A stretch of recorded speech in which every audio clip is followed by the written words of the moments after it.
All right. The tax system. We love talking about taxes, right? This is by request. People wanted me to talk a little bit about taxes, and I'm like, well, who doesn't love taxes? We don't love taxes. Um, so what I did was I went to Cap Friendly. Cap Friendly's got a tax income calendar or calculator, not calendar, calculator. And now this is what their take home would be, and I'm understanding people are going to be like, well, I don't feel bad for hockey players, but when they're UFA, when they're unrestricted free agents, these numbers make a big difference. And you have to factor in another thing that's not on this board. Taxes are higher in Canada. Not just here, but when you go to the store, taxes are higher in Canada. I've been with Americans who go to a Canadian store. They'll plunk down a bunch of stuff that adds up to about $10. Then the total comes up and it's 13, and they go, wait, that's $10. And I'm like, yeah, but then you get taxes. So for people who want to decide where they're going to stay long term, that makes a difference. You're going to raise a family, and you know you can have a lot more money and pay a lot less taxes, you're probably going to go there. The lowest tax rates are in Florida. So the Panthers, if you make $3 million, I use $3 million as the calculator, 38% of that goes to taxes, $1.85 million is your take home. If you make $11 million, and John Tavares is rumored to be in the $11 million range, you have a 39.2% tax rate, and you take home $6.68 million. Now contrast that with the Montreal Canadiens. If you make $3 million, your taxes are 52.53%.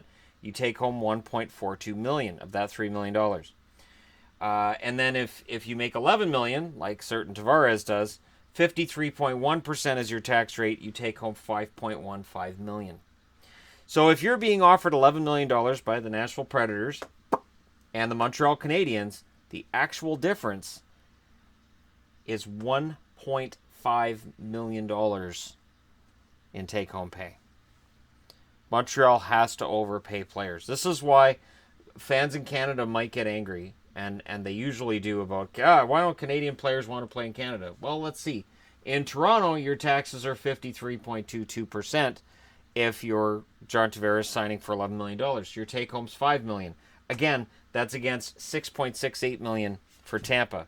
Dallas, $6.68 million, also has that low tax rate, as does Nashville. And, of course, Tampa being in Florida, it makes sense they have the same tax rate.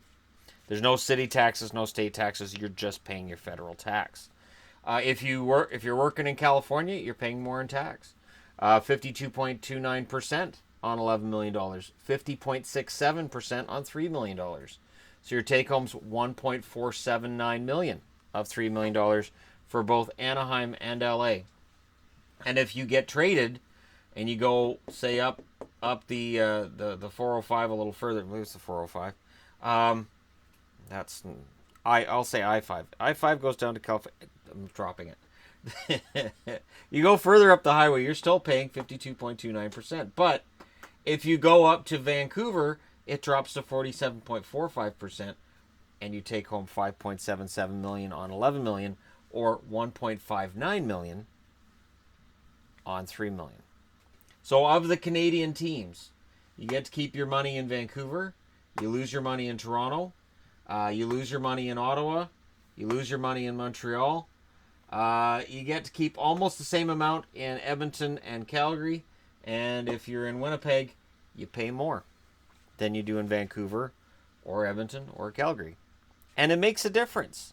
$3 million is where I figured, that's right about I think that's right about the median. I think 2.5 to 3 million is right about the median in the NHL.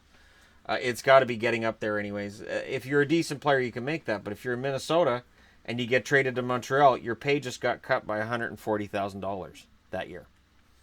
You're going to be paying that much more in taxes. And the other thing that's not, I didn't see it in the calculator, there's another tax that comes into this that certain states have called the jock tax. So if you're a Detroit Red Wing and you go and play in Chicago, you have to pay Illinois state tax for that game's money in a jock tax that goes on to professional athletes.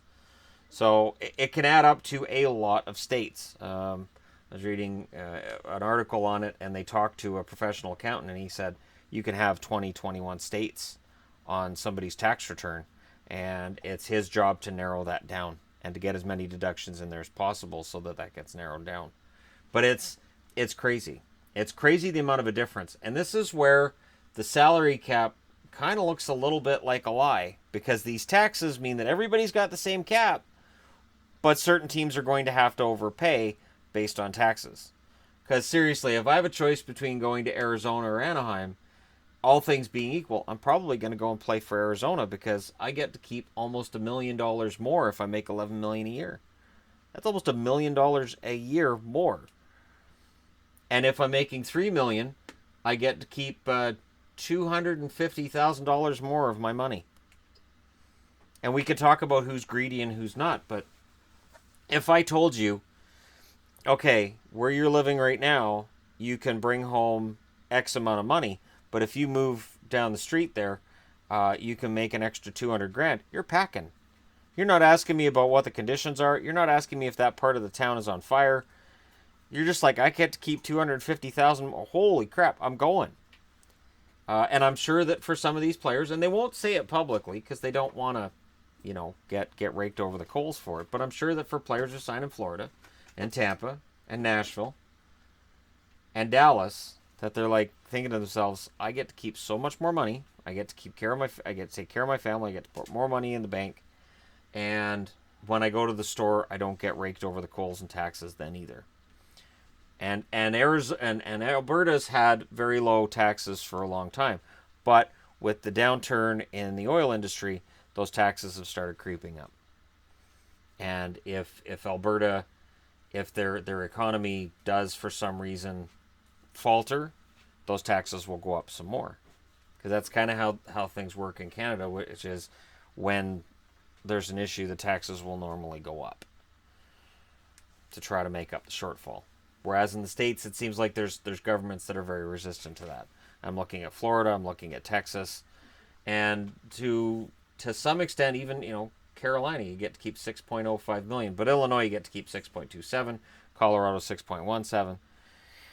When you get into these kinds of numbers, that's why it's kind of surprising to hear that Tavares probably would drop Tampa and Dallas, because he gets to keep so much more money if he signs in Tampa than if he plays in Toronto.